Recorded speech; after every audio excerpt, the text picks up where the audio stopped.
द्वारिकामाथि। द्वारिकाको राजा त हजुरको मित पनि हो रे, बाल्यकालका साथी पनि हो रे, उनी त 14 भुवनका धनी रे। त्यस्ता परमप्रभु परमेश्वरको मितले यति दुःख पाउनु पर्ने कठै। प्रभु जानुहोस् न, गएर के वरदान दिन्छन् कि त्यहाँ गयो भने मेरा छोराछोरीले कम्तीमा पेट भरि खान पाउँछन् कि मलाई त नभए पनि हुन्छ भनेर उनले भन्छन्।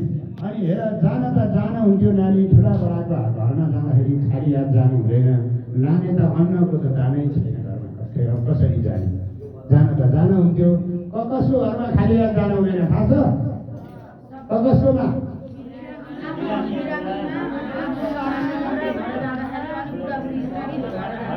हो, कसकोमा खाली हात जानु हुँदैन भने राजाकोमा जाँदा खाली हात जानु हुँदैन, गुरुकोमा जाँदा खाली हात जानु हुँदैन, छोरीको घरमा जाँदा खाली हात जानु हुँदैन, अनि बिरामी भेट्न जाँदा खाली हात जानु हुँदैन। ल, छोरीलाई त्यति पूज्य मानिएको छ हाम्रो धर्मशास्त्रले। छोरीको घरमा कहिले खाली हात जानु हुँदैन, राजाको घरमा हुँदैन, गुरुको घरमा हुँदैन। र बुढाबुढीलाई भेट्न जाँदा आश गरिरहेका हुन्छन् कि मलाई भेट्न आउँदा केही त ल्याइ होला।